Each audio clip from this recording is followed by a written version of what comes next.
ہاں ہاں ہمیں نے تو کہا تھا کہ میری اور بازگہ کی شادی چھپا. نابے بھابھی قسم لے لیں گے سارا پلان اس کا اپنا بنایا ہوا تھا. ہم تو بیچارے معصومیت میں مارے گئے. تبریز خان جان سے سارا حساب بے باک کر رہا تھا اور جھک کر نابے کو بھی دیکھا جو بازگہ کو مسکراتے ہوئے ہاتھ میں مہندی رپٹن لگا رہی تھی. ٹیبل پر پڑی مٹھائی اس کے منہ میں ڈالی, اس کو دل سے گلے لگا لیا. ہمیشہ خوش رہو. No response. تبریز خان نے انگوٹھا دکھا کر اس کو مزید چڑھایا. وہ اگر مانتی بھی ہوگی نا تو تیری بک بک سے مزید پھیل جائے گی. دائم خان نے تبریز خان کو تپ کر دیکھتے ہوئے اس کے منہ میں بڑا سا بیسن کا لڈو ٹھوس دیا. جو کچھ اس کے منہ سے باہر آ رہا تھا آ گیا اور کچھ منہ میں رہ گیا. تبریز خان نے فوراً منہ پر ہاتھ رکھا اور رسم مائیوں میں ساری رسومات کی ادائیگی ہو گئی تھی. ایک آخری رسم رہ گئی تھی کہ دلہا دلہن کو سینٹر میں کھڑا کر کے گھر کے کچھ خاص و قریبی بہن بھائی بھابھی کزنس ان پر گول دائرہ بناتی اور اپنا علاقائی گانا گا کر اپنی خوشی کا اظہار کرتی. نابے کو تو یہ سب نہیں آتا تھا. وہ گلناز بیگم کے پاس جا کر بیٹھ گیا. اگر اس کے اور دائم خان کے درمیان اتنی بڑی غلط فہمی نہ ہوئی ہوتی تو شاید وہ بھی تھوڑی سی کوشش کر لیتی. دائم خان کے ساتھ کھل کے انجوائے کرتی, اس تقریب کو بھرپور طریقے سے انجوائے کرتی. کشمالہ, دائم خان نے ہولنے سے کہا. ہاں دائم بولو. آپ بالکل اچھی نہیں لگ رہی اس طرح کے لیے. ہیں کیوں بھلا؟ سبریز ہے نا میرے ساتھ. اس نے ہے کو لمبا کھینچتے ہوئے الجھی نظروں سے اپنے برابر میں ڈانس کرتے تبریز خان کو دیکھا. اف, ایک تو سبریز لال نے آپ کا دماغ بالکل خالی کر دیا. اس کا دل سر پیٹ لینے کو چاہ. کشمالہ بھابھی آپ کو نہیں لگتا یہ اس وقت کنواری بیوی لگ رہا ہے؟ تبریز خان نے دائم خان کی باتیں سن لی اور اس کا مطلب یہ اچھی طرح سمجھ رہا تھا, مگر سامنے بھی کشمالہ تھی جنہیں صرف صاف باتیں سمجھ میں آتی تھی, زبانی باتیں سچ سے گزر جاتی. او اب سمجھی میں. شکر ہے, ورنہ تقریب اور ڈانس ختم ہونے کے بعد بھی سمجھ لیتی تو ہم کیا کر سکتے تھے. تبریز خان تو منہ نیچے کے مسکرا دی, جبکہ کشمالہ دائم خان کو صرف گھور کے رہ گئی. نہیں کشمالہ بھابھی, مجھ سے یہ سب نہیں ہوگا, بلکہ میں اب آرام کرنا چاہتی ہوں. میرے سر میں شدید درد ہو رہا ہے. زیادہ رونے اور حد سے بڑھتی ٹینشن کی وجہ سے اس کا سر درد سے پھٹا جا رہا تھا. ایسے محسوس ہو رہا تھا جیسے دماغ کی رگیں پھٹ جائیں گی. آنکھیں تو جیسے دہکتا انگارہ سی ہو گئی تھی. ایسا لگ رہا تھا جیسے آنکھوں میں کسی نے مرچیں سی بھرتی ہوں, جس میں بہت زیادہ جلن ہو رہی ہو. اب تو مل گیا ہوگا نا سکون, پڑ گئی دل میں ٹھنڈک. کیا حال کر دیا اس بچی کا. منع بھی کیا تھا حد سے زیادہ مذاق کسی نقصان کا سبب نہ بن جائے. گلناز بیگم کے بیڈ روم میں اس وقت سب اکٹھا تھا. تقریب ختم ہونے کے بعد سب لوگ اپنے گھر چلے گئے تو باقی اپنے اپنے رومز میں چلے گئے. نابے کو گلناز بیگم نے خود دودھ کے ساتھ پین کلر دے کر سلایا تھا. اس کو ہلکا سا بخار بھی ہو گیا تھا. اس وقت شاید روم میں دائم خان جتنا اپنی حرکت پر پشیمان و شرمندہ ہوتا کم تھا. اس کا مذاق بہت زیادہ ہو گیا تھا, جس کے احساس سے اس وقت شدت سے ہوا جب لان میں نابے بے ہوش ہوئی تھی. اس کی تو جیسے جان ہی نکل گئی. پیروں تلے سے زمین نکل گئی, سر سے جیسے آسمان سے رک گیا. بندہ تو دیکھو تو ہی نہ کرے گا بعد جو پیروں تلے زمین نکلے. وہ تو اللہ کا لاکھ لاکھ شکر ہے, لاکھ لاکھ کرم ہے. نابے کو ذرا کچھ نہیں ہوا, ورنہ وہ اس ورنہ کے آگے وہ کچھ سوچ نہیں سکا. پورے جسم میں جیسے جھرجھری سی دوڑ گئی. میں بہت شرمندہ ہوں اماں جان. دائم خان نے اپنی غلطی تسلیم کی. وہ حقیقت میں شرمندہ تھا. سب کچھ جانتا تھا کہ نابے اس کے معاملے میں کس قدر کمزور ہے, پھر بھی اس کو اتنے بڑے امتحان میں آزمائش میں ڈال دیا. نتیجہ نہیں سوچا. تمہارے شرمندہ ہونے سے کیا ہوگا؟ خدا نہ خواستہ اگر اس بچی کو کچھ ہوتا تھا, کچھ بھی ہو سکتا تھا. کیا جواب دیتے ہم نابے کی بی جان کو؟ گلناز بیگم اس وقت نہایت ہی غصے میں تھی. ان کا غصہ جائز بھی تھا, کیونکہ جو کچھ بھی ہوا اس کی سوچ کے بالکل برعکس ہوا. اس کے خیال میں تو جب نابے بازگار اور تبریز خان کو ایک ساتھ رسم مائیوں میں دیکھے گی تو دائم خان پر کچھ غصہ کر لے گی, کمرے میں گھوسے مکے مارے گی, پھر راضی ہو جائے گی. مگر یہاں تو مسئلہ ہی دوسرا ہو گیا. معاملہ بگڑ جائے گا تو وہم و گمان میں بھی نہیں تھا. اگر خدا نہ خواستہ نروس بریک ڈاؤن ہو جاتا, اف, پہلے سوچنا سی نا. خیر جو بس ہوا, مگر آئندہ کے لیے خیال رکھنا, محبت کرنے والوں کو آزمائش میں نہیں ڈالتے, مگر تمہیں تو شوق ہے اپنوں کی محبتوں کو آزمانے کا, انہیں مشکل میں ڈالنے کا. آقا اکبر خان جو کافی دیر سے سن رہے تھے, 2 لائنوں میں بات ختم کر دی, مگر جو گہرا طنز کا تیر چلا گئے تھے. اس نے دائم خان کو بہت کچھ سمجھا دیا. اس کی ہمت ہی نہیں ہوئی کہ وہ نظر اٹھا کے بھی دیکھتا. بابا جان, بازگہ کھڑی ہو کر چلتی ہوئی آقا اکبر خان کے پاس ٹھہری. خوشیوں بھرے ماحول میں بدمزگی سی ہو گئی تھی. بابا جان کچھ غلطی ہم لوگوں کی بھی ہے. ہم بھی دائم لالا کے اس مذاق میں برابر کے شریک تھے, مگر یقین کریں ہم میں سے کسی کے بھی تصور میں بھی نہیں تھا کہ یہ بات اتنی سیریس ہو جائے گی. بازگہ نے اپنی بھی غلطی تسلیم کی. اب اس بحث کا کوئی فائدہ نہیں. ہمیں شکر ادا کرنا چاہیے, اللہ نے ہمیں زیادہ نقصان سے بچا لیا, ورنہ تم لوگوں نے شرمندہ کرنے میں کوئی کسر نہیں اٹھا رکھی تھی. آقا اکبر خان نے دائم خان پر ایک سنجیدہ نظر ڈالی اور سائڈ سے اپنی بک اٹھائے روم میں بنے چھوٹے سے بک شیلف کی جانب بڑھ گئے. اب جاؤ, بہت رات ہو گئی, بلکہ شاید فجر بھی ہونے والی. مجھے شکرانے کے نفل ادا کرنے ہیں, پھر تہجد پڑھنی ہے. گلناز بیگم نے بازگہ کو کہتے ہوئے دائم خان کی شرمندگی کے مارے چھکے سر کو دیکھا اور ایک لمبی سانس کھینچتی ہوئی دائم خان کی جانب بڑھی. میرے بچے. انہوں نے دائم خان کے شانے پر اپنا ہاتھ رکھا. دائم خان نے نظر اٹھا کے دیکھی. جاؤ نابے کے پاس, دیکھو وہ اٹھ نہ جائے. خیال رکھنا میری جان, اس کا بہت محبت کرتی ہے وہ تم سے. آہستہ آہستہ وہ گلناز بیگم کے کمرے سے چلے گی. دائم خان نے آہستگی سے بیڈ روم کا دروازہ کھولا اور روم میں داخل ہوا. کمرے میں ہلکا ہلکا سا اندھیرا تھا. ٹیبل لیمپ اور 0 پوائنٹ کی بلب کی روشنی میں بیڈ پر بے خبر سوتے اس وجود کو دیکھا, جس پر بلینکٹ اچھی طرح ڈالا ہوا تھا. دائم خان چلتا ہوا اس کے دوسری سائڈ پر آ رہا اور بغور اس چہرے کو دیکھا. یہ وہ چہرہ ہے جو اپسراؤں کی طرح مہکتا وجود ہے, جو زبردستی سے اس کے دل میں آیا اور پورے حق اور تمطراق کے ساتھ قبضہ کر لیا. اس کے دل پر ہی نہیں, اس کے روم روم, اس کی نس نس میں دوڑاتے لہو پر بھی, اس کی روح تک اس کا قبضہ تھا. دائم خان پہلے اس وجود سے جس قدر گھبراتا تھا, اس سے بھاگتا تھا, اب وہ اس سے کہیں زیادہ قریب تر آ گیا. اس کے رگے جام بن گیا تھا. دائم خان ہولے سے اس چہرے پر چکا اور دیوان کی بےقراری کی مہر اس کی پیشانی پر ثبت کیا. نابیہ ہلکے سے کسمسائی. اس نے دھیرے سے سرگوشی کی اور مسکراتے ہوئے بیڈ سے نیچے اترا تاکہ فریش ہو کر فجر کی نماز فجر ادا کر سکے. صبح 10 بجے کے قریب رائب ملک آفس جا چکا تھا. اس کے جانے کے بعد نشرا نے اپنے روم کا رخ کیا. وارڈروب کے سب سے آخری خانے سے اپنے کپڑوں کے بیچ میں وہ چھوٹا سا فون نکالا. ایک نمبر ڈائل کیا جو سیو تھا. چلا گیا رائب؟ جی وہ گئے. نشرا نے آہستگی سے کہا. دیکھیں نے کوئی چول مار دینی انہیں. وہ تو نہ چولا نے نہیں سنی. ٹھیک ہے تم لوگ دروازہ کھولو میں آتی ہوں. وہ بیڈ روم سے دوبارہ باہر نکلی اور تیزی سے دروازے کی جانب آئی جو لاک لگا کے رائب ملک گیا تھا. نشرا نے لاک کھولا. سامنے ریڈ فٹنگ کی جرسی کی ٹی شرٹ بنا آستینوں کے اوپر بلیک ٹائٹس پہنے کھڑی تھی. چہرے پر خوبصورت سا میک اپ اور نازک سی جویلری میں اس کا ہوشربا کھلا حسن قیامت خیز لگ رہا تھا. اریاں کمر اریاں بازو پر نشرا کی نظر پڑی تو وہ اپنی نظر جھکا گئی. اس کی گلابی نگاہوں میں چچک تھی. شرم و حیا کے رنگ چل ملا رہے تھے. عجیب سے احساس کمتری احساس محروم مبتلا وہ سائڈ پر ہوگی.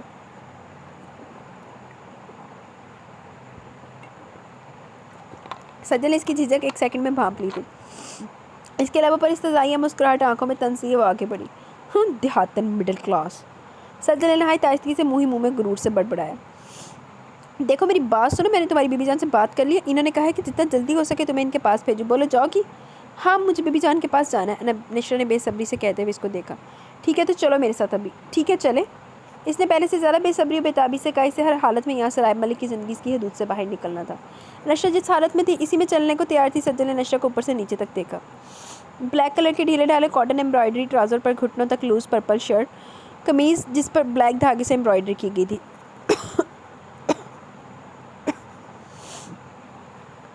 اس کی میدے جیسی رنگت پر خوب بہار دکھا رہی تھی. بلیک جارجٹ کا دوپٹہ اس کے چاروں طرف پرپل خوبصورت بیل لگی ہوئی تھی. بلا شبہ وہ ہوشربا حسن کی مالک تھی. نازک ادا معصوم انداز. یہ تو طے ہے کہ رائب ملک صرف اس کے بے پناہ بکھرتے حسن پر اتنی فدا ہوا ہے. ورنہ اس کے friend circle family circle business circle میں تیتو حسن و خوبصورتی بکھرا پڑا. کھلا حسن بے باک و بولڈ حسن. رائب ملک نے جس پر ایک غلط نگاہ ڈالنے کی بھی زحمت تھی مگر جس پر نگاہ پڑی وہ ڈھکا چھپا معصوم اور سادہ سا حسن تھا جس کا کوئی اسٹیٹس کوئی بیک گراؤنڈ نہیں تھا مگر کچھ تو خاص کچھ تو اہم تھا جس نے رائب ملک جیسے اسٹون مین کے دل میں دراڑ ڈال دی. اس نے لمحوں میں کچھ بھی سوچے سمجھے بغیر اس کو اپنی زندگی کا حصہ بنا لیا. اس کے نام کے ساتھ اپنا نام جوڑ لیا تھا. یہ بھی نہیں سوچا کہ بزنس سرکل میں کتنی باتیں کی جائیں گی. رائب ملک کروڑوں کی پراپرٹی کا اکلوتا وارث. بزنس ٹائکون کی وائف اس قدر بوگس جو کسی بھی طرح اس کے ساتھ سروائیو نہیں کر سکتی. بالفرض اگر وہ نشرا کو کسی بزنس پارٹی میں لے بھی گیا تو صرف مذاق اڑائی جائے گی, ہنسی اڑائی جائے گی, مذاق اڑایا جائے گا. مگر رائب ملک کو اس سے کوئی فرق نہیں پڑتا. لیکن سجل کو بہت فرق پڑتا تھا. اس کو رائب ملک کے ساتھ اس کے نام کے ساتھ سوائے اپنے وجود کا ساتھ برداشت نہیں تھا. رائب ملک پر صرف اس کا حق ہے اور کوئی اس کا یہ حق اسے چھین لے یہ کسی طور اس کو نہ گوارا ہے نہ برداشت. اور پھر مقابل تو وہ چونٹی ہے جس کو اپنی دو انگلیوں میں بری طرح مسل سکتی ہے. اس کے نام اس کی ہستی کا نام و نشان مٹا سکتی ہے. یہ کوئی پوچھنے والا نہیں ہوگا. رہا رائب ملک تو اس کا بھی ایسا کوئی مسئلہ نہیں ہے. کچھ دنوں تک وہ سوگ منائے گا. اس کے دکھ میں کچھ ٹائم زندہ رہے گا پھر مگر سجل کو اپنی صلاحیتوں پر پورا بھروسہ ہے. 100% یقین ہے وہ رائب ملک کو اپنے پاس لے آئے گی اپنا بنانے کی. حالے تو رائب ملک نے جانتی نہیں. وہ تو پاگل ہوا پر نشرا دے پیچھے. سجل کی گہرائی میں ڈوبی سوچوں کے تسلسل کو نشرا کی آواز نے توڑا. سجل نے نشرا کا چہرہ اور گلابی آنکھیں دیکھی. سجل کی نگاہوں میں اس وقت اس کے لیے اس قدر حقارت اور نفرت تھی. اس کے اندر اس کے لیے اتنا زہر تھا کہ نشرا دیکھ ہی لے تو وہی دم توڑ دے.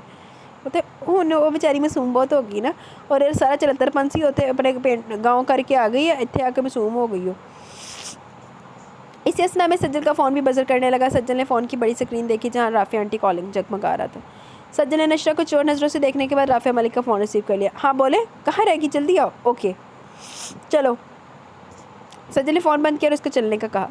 نشرا نے اپنے دوپٹے کو خود پر پھیلا کے اوڑھ لیا. دونوں دروازے سے آگے پیچھے نکلی تھی. سجل کی ہائی پینسل ہیل کی ٹک ٹک پورے فلیٹ میں گونجی رہی تھی اور اسی ٹھک ٹھک سے نشرا کا دل جانے کی دھک دھک کر رہا تھا. کیوں اس کے دل میں عجیب سا گھور اندھیرا پھیلتا جا رہا تھا. آخر کیوں اس کے اندر ایک اداسی سے اترتی جا رہی تھی. تیرے بغیر یہ رہ ہی ہوتا جڑے اپنی محل مشتے چھڑ کے دوجی آئے گئی ہے تو اعتبار کر دیا جسے وہ سمجھنے سے قاصر ہے. ایک لمحے کو ایسا محسوس ہوا جیسے اس کے جسم سے روح کھینچی جا رہی ہو. کسی کا ہاتھ اس کے ہاتھ سے نکلتا جا رہا ہے. کسی مضبوط سائے کی چادر اس کے سر سے سرکتی جا رہی ہے. ایسا کیوں محسوس ہوا جیسے وہ صحرا کی تپتی جھلستی ریت پہ برہنہ پاؤں آ کھڑی ہوئی ہو. اس ریت میں چھپے رینگ سے زہریلے سانپوں کا جھنڈ اس کی طرف بڑھنے لگا. اس کو اپنے شکنجے میں جکڑنے کو, اس کو ڈسنے کو یا پھر ثابت سالم نکلنے کو. ایسا کیوں پل بھر میں محسوس ہوا جیسے سامنے وسوسے اندیشے منہ پھاڑے کھڑے ہوں. جانے کس جذبے کے تحت اس نے ذرا کی ذرا پیچھے پلٹ کر دیکھا تو لمحہ بھر کو قدم ٹھہر سے گئے. سجل جو کچھ قدم آگے بڑھ چکی تھی نشہ کو اپنے پیچھے نہ آتے محسوس کر کے پیچھے پلٹی. نشہ گلابی نگاہوں میں رائب ملک کا فلیٹ جگمگاتے دیکھ واپس آئی. جلدی چلو، دیر ہو رہی ہے. وہ اس کے ہاتھ تھام کر فلیٹ کی بلڈنگ سے باہر نکل آئی. سامنے بلیک کلر کی بڑی چمچماتی ہوئی مہنگی ترین گاڑی کھڑی تھی. ڈرائیونگ سیٹ پر بیٹھا ڈرائیور جس نے ان دونوں کو آتا دیکھ جلدی سے پیچھے کا دروازہ کھول دیا. انشا کی نگاہ اور چہرہ نیچے تھا، ورنہ وہ شاید اس ڈرائیور کے چہرے اور آنکھوں میں چھپی مکروہ ہنسی اور خباثت ضرور دیکھ لیتی. چھوٹی بچی تھی، چھوٹی جنی کا کیا انہیں کچھ نہیں پتا. بیٹھو. سجل نے انشا کو اس خالی سیٹ پر بٹھا دیا. اور گاڑی میں اس کے سوائے کوئی نہیں تھا. اس نے سجل کو دیکھا. سجل کے چہرے پر استحضائیہ مسکراہٹ تھی. انشا کے دل و دماغ میں یکدم سے خطرے کی گھنٹیاں سی بجنے لگی. سجل نے دروازہ بند کر دیا. انشا نے اس بند دروازے کے شیشے پر ہاتھ رکھا. سجل آپ کہاں جا رہی ہیں؟ مجھے چھوڑ کے. ان گلابی آنکھوں میں نمی سے جھلملانے لگی. فکر مت کرو، یہ تمہیں تمہاری بی بی جان کے پاس پہنچا دے گا. سجل کے لہجے میں ایسا کچھ تھا کہ انشا نے پلٹ کر جب ڈرائیور کو دیکھا تو اس کے پورے جسم میں کپکپاہٹ سی دوڑ گئی. ہاتھوں اور پیروں کی انگلیاں کدھر گیا سنسی ہو گئی تھی ہونے لگی. دل کی دھڑکنیں تیز رفتاری سے دھڑکنے لگی جیسے سینے کی مضبوط دیوار توڑ کے دل باہر ہی تو آ جائے گا. کہیں اس نے سجل کے ساتھ آ کر کچھ غلط تو نہیں کر دیا؟ اور اس سے پہلے وہ کچھ آگے سوچتی گاڑی سڑک پر فراٹے بھرنے لگی. خوف صرف گاڑی میں نہیں بلکہ اس کی رگوں میں بھی پھیلتا جا رہا تھا. خس کم جہاں پاک. سجل نے دونوں ہاتھ کو جھاڑا اور فاتحانہ نظروں سے جاتی ہوئی گاڑی کو دیکھا. ہونٹوں پر جیت کا نشہ لیے وہ آگے بڑھی جہاں اس کی گاڑی کھڑی تھی جس میں رافعہ ملک اس کا ویٹ کر رہی تھی. آخر تم نے اپنے اور رائب کے درمیان سے یہ کانٹا باہر نکال ہی پھینکا. رافعہ ملک نے مسکراتے ہوئے سجل کو دیکھا جن کے برابر میں بیٹھ چکی تھی. بالکل. اب میرے اور رائب کے درمیان کوئی نہیں آ سکتا. رائب صرف میرا اور اس دیہاتی لڑکی کو اس جگہ پہنچایا کہ رائب کے فرشتوں کو بھی اس کا سراغ نہیں مل سکتا. سجل نے آنکھوں میں رائب ملک کو پانے اس کو حاصل کرنے کا جنون پورا ہوتا دکھائی دے رہا تھا. Very good. ہونا ایسے ہی چاہیے. چلے اس جشن کو سیلیبریٹ کرتے ہیں، کسی اچھی جگہ لنچ کرتے ہیں. بالکل، کیوں نہیں. آج کا دن تو گولڈن ڈے ہے. ڈرائیور کو حکم صادر کرتی اس نے ایک نمبر ڈائل کیا. لڑکی تمہارے پاس پہنچنے والی. یاد رکھنا پاکستان کی سرزمین کے کسی حصے پر نہ ہو. آپ کا حکم سر. آنکھوں پر سجل صاحبہ. سب کچھ آپ کی سوچ کے مطابق ہوگا اور ایسی لڑکیوں کے تو لوگ دیوانے ہیں. معصوم لڑکیوں کی معصومیت کو مسئلے میں تو یہ امیر رئیس زادے کروڑوں لٹاتے ہیں. بس تو پھر جتنی جلدی ہو سکے اسے کسی باہر ملک نکال دو. جو حکم. ایک دو مزید باتیں کر کے سجل نے فون بند کر دیا. تمہیں 100% یقین ہے نا کہ رائب ملک اس تک نہیں پہنچے گا؟ رافعہ ملک نے کسی خیال کے تحت کہا تھا. 100% نہیں، 1000% یقین ہے. سجل نے بہت اعتماد سے پرزور طریقے سے کہا تھا. اوور کانفیڈنٹ ہی مرماندہ انہوں نے جڑے بہتے اوور کانفیڈنٹ ہوئی ہیں نا. کیوں آپ کو کوئی شک ہے؟ تم رائب ملک کو اتنا نہیں جانتی جتنا میں جانتی ہوں. تمہارے اس اقدام میں میں نے تمہارا ساتھ تو دے دیا، مگر یاد رکھنا جتنا یقین اور اعتماد سے تم نے یہ کام کیا اس میں معمولی سی بھی غلطی نہیں ہونی چاہیے. پپا جان آپ مجھے ڈرانے کی کوشش کر رہی ہیں یا رائب کے بارے میں اطلاع دے رہی ہیں؟ بہرحال جو بھی ہے اس عورت سے کہو جتنی جلدی ہو سکے نشہ کو پاکستان سے باہر نکالے. اگر وہ پاکستان میں نہیں تو رائب کو اس تک پہنچنے میں ٹائم نہیں لگے گا، اور میں ایسا کسی صورت ممکن نہیں ہونے دوں گی. سجل کی آنکھوں میں شاطرانہ سے چمکتی چہرے پر عامیانہ پن تھا. اس کی سوچ اور خیالات کے مطابق اس نے رائب ملک کو حاصل کر لیا تھا. بڑی دور تک سوچ رہی سجل بی بی. لیکن وہ کہتے ہیں نا بندہ کتا پال لے بلی پال لے خوش فہمی نہ پالے. آج بارات تھی. آج کے دن بازگار اور تبریز خان کو ایک ہو جانا تھا. اپنے ہر احساس و جذبات، اپنا عشق، اپنی چاہت و محبت ایک دوسرے کے نام کر دینا تھی. اپنا وجود، اپنی روح سب ایک دوسرے کے نام کر دینی تھی. آج بہت بڑا دن تھا، خوشی کا دن تھا، ان دونوں کی دعاؤں کے قبول ہونے کا دن تھا. بچپن سے پنپتی محبت نے دونوں کو سمیٹ لیا. وفاؤں نے آج ہی خوشیوں کے رنگوں کو دن دکھائے تھے. بلڈ ریڈ راجستھانی شرارے میں بازگار کا وجود، اس کا حسن دو عرشہ لگ رہا تھا.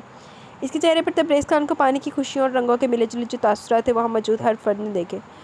ہر شخص نے دل سے دعا دی تھی سراہا. جبکہ بلیک شاہی شیروانی جس پر سونے کے تاروں سے نازک سی کڑھائی کی گئی تھی، بلیک اینڈ آف وائٹ کلا میں وہ کسی شاہی محل کا شہزادہ ہی تو لگ رہا تھا. جس کی آن بان شان سے ہر شخص متاثر نظر آ رہا تھا، ہر کوئی مروب نظر آ رہا تھا. یہ جوڑی اس قدر حسین لگ رہی تھی کہ شاید ہی آسمان سے حوریں بھی سلامی دینے آئی ہوں. نکاح کی رسم پوری ہونے کے بعد دونوں کو شاہی کرسی پر بٹھا دیا گیا. کتنی لائٹس نے ان دونوں کے چہروں کو، ان کے وجود کو روشنی سے منور کیا.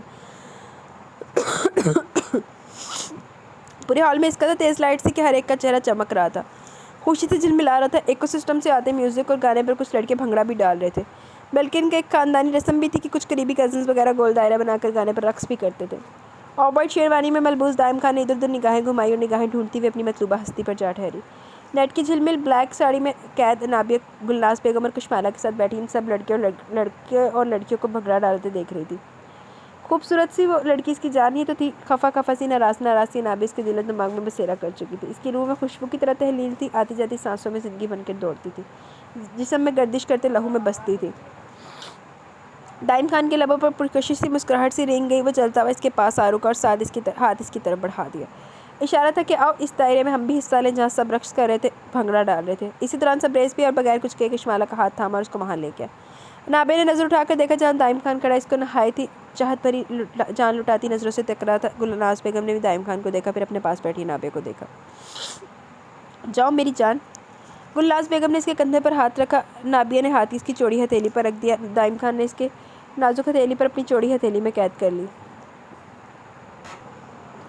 وہ کھڑی ہو گئی تھی. اسی اثنا میں اس کا فون بزر دینے لگا. نابے نے فون دیکھا جہاں رائب کی کال آ رہی تھی. نابے نے دائم خان کی ہتھیلی سے اپنا ہاتھ نکالے اور فون ریسیو کر کے موبائل کان سے لگا لیا.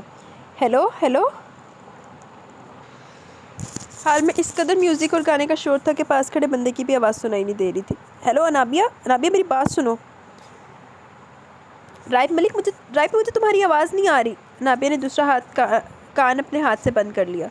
انابیہ ایسی جگہ جاؤ جہاں شور نہ ہو, مجھے تم سے ضروری بات کرنی ہے, کچھ پوچھنا ہے. رائب ملک کی چیختی چنگارتی آواز میں حد درجہ پریشانی تھی جو نابے کو بالکل بھی محسوس نہیں ہو سکی. کیا بول رہے ہو رائب, زور سے بولو نا. انابیہ نے پرزور آواز میں کہا. انابیہ نشرہ غائب ہے فلیٹ سے. میں نے ہر جگہ ڈھونڈی ہے مگر نشرہ کا کچھ پتہ نہیں چل رہا. نشرہ کو لے کر یہاں آ جاؤ نا, کیوں اسے اتنا رلا رہے ہو. رائب ملک نے اتنے لمبے جملے میں صرف ایک ہی لفظ نشرہ سمجھ میں آیا. دائم خان نے نابے سے فون لے لیا اور اس کا سوئچ ہی آف کر دیا. فون گلناز بیگم کو تھما دیا. لاکھ دی لعنت تیرے تے پاگل خان, سنتا میرے منہ سے ڈنگر زمانے دا. اور نابے کا ہاتھ تھام کر اسے اس ناشتے دائرے میں لیا. تو اپنے کر لا گندا آنڈا. یہ پاگل ہے آدمی. یہ کچھ شرارتی کزن نے بات کو تبریز خان کو بھی کھیل لیا. ان کو شاہی کرسی سے اٹھا کر دائرے کے بیچ میں کھڑا کر دیا. دائم خان نے تبریز خان کو زور سے ٹوکا مارا اور اشارہ دیا کہ باعزہ کا ہاتھ تھام کے اسے گول گول گھمائے. دائم خان اور تبریز خان نے ساری شرم و حیا بلائے طاق رکھتی ہنسی مذاق مسکراہٹوں میں یہ رسم کوئی رات کے 2 بجے اختتام پذیر ہوئی. ماشاءاللہ باز کا بیٹی بہت خوبصورت لگ رہی تھی. گلناز بیگم کے برابر والی سیٹ پر براجمان زبیدہ جہاں نے دل سے بازقہ کی تعریف کی. زبیدہ جہاں ایسی عورت تھی جو بہت سوچ سمجھ کر بہت ہی کم لوگوں کی تعریف کرتی تھی, مگر بازقہ میں کچھ تو تھا کہ وہ تعریف کیے بغیر نہیں رہ سکی. انہوں نے ایسی بازقہ کی خوش قسمتی سمجھیے کہ بد قسمتی. جی ماشاءاللہ, اللہ میری بچی کے نصیب اچھے کرے, ہر خوشی میرے بچوں کی جھولی میں ڈالے, آمین ثم آمین. گلناز بیگم نے صدقے دل سے کہتے ہوئے جاننثار نظروں سے تبریز خان اور بازقہ کو دیکھا تھا. رقص کرتے کزنز اور فرینڈز کے دائرے میں شرمائی سی بازقہ اور ساتھ کھڑا دنیا جہاں کی محبت اور چاہت چہرے اور آنکھوں میں سجائے تبریز. بازقہ کی لرزتی حیا سے جھکی پلکوں کو دیکھ رہا تھا. ناشتے بھنگڑا ڈالتے دائم خان کو ایسا محسوس ہوا جیسے اس کی شیروانی میں اس کا فون بزر کرنے لگا. دائم خان نے جیب سے فون نکالا. رائب کی کال آ رہی تھی. انہوں نے بھی بلاک کر دینا جانورا, تو اپنا ناچ گانا پورا کر لا پہلے, چول زمانے دا. دائم خان اس دائرے سے باہر نکلا. فون چیک کیا, کوئی 20 سے 25 مس کال اور کتنے ہی SMS آئے ہوئے تھے, جس میں ایک ہی بات کے فون اٹھاؤ, ضروری بات کرنی ہے. اتنے پریشانی والا میسج تو یہ کہنا کوئی پریشانی والی بات ہی ہوگی. نہیں تینوں کی لگے تو جا کے نچ لا اپنا نچن والا. دائم خان نے سب کو ایک نظر دیکھ کر وہاں سے ہٹتا چلا گیا. اس قدر شور شرابہ چیخو پکار تھی وہ اندر ہی چلایا اور رائب ملک کو جلدی سے کال ملائی. ہیلو. دوسری بیل پر ہی فون اٹھا لے گئے. یار کہاں تھے تم لوگ, میں کب سے فون کر رہا ہوں تمہیں بھی اور نابے کو بھی. تمہیں پتہ ہے میں کس قدر پریشان ہوں. صاف ظاہر ہو رہا تھا کہ وہ سچ میں بہت پریشان ہے. وہ تو تیرے لہجے سے ظاہر ہو رہا ہے. کہیں نشرہ کے ساتھ پھر تو کچھ ایسا ویسا نہیں کر دیا. وہ پرمزاح انداز میں کہنے کے ساتھ زومانی مسکرا.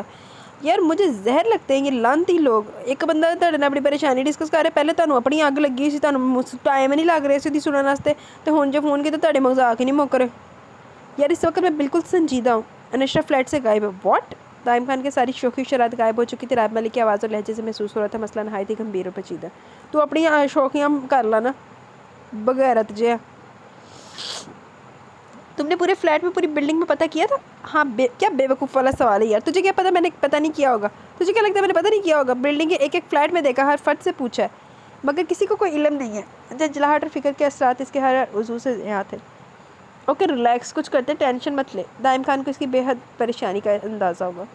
کیسے ٹینشن نہ لوں یار, تجھے اندازہ ہے نا وہ کس قدر کم عقل اور بے وقوف لڑکی ہے. اپنی بے وقوفی میں یہ قدم اٹھا لیا. دائم یار تجھے اندازہ بھی نہیں ہے میں کتنا پریشان ہوں. ہر بار ضروری نہیں کہ بی بی جان مل جائے گا. خدا نہ خواستہ کوئی غلط نہیں, اللہ نہ کرے میری یہ نشہ کچھ ہو. دائم میں پاگل ہو جاؤں گا نشہ کچھ ہو کے, میں کسی کو نہیں چھوڑوں گا, دنیا کو آگ لگا دوں گا. وہ ذہنی ہونے لگا تھا, جذباتی ہونے لگا تھا. اچھا بس انشاءاللہ کچھ نہیں ہوگا نشہ کو, میں ہوں نا, میں کل ہی آ رہا ہوں تیرے پاس. رائب ملک کو پریشانی میں نہیں دیکھ سکتا تھا, اس لیے ہمیں کراچی جانے کا فیصلہ کیا. وہ سب ٹھیک ہے, مگر مجھے نابے سے بس یہ پتہ کرنا ہے کہ لاسٹ ٹائم اس کی نشہ سے کیا بات ہوئی. Last time. دائم نے ہلکے سے دہرایا. میرا خیال ہے وہ بیبی جان کے پاس ہی جانے کا بول رہی تھی. دیکھتے صحیح یار,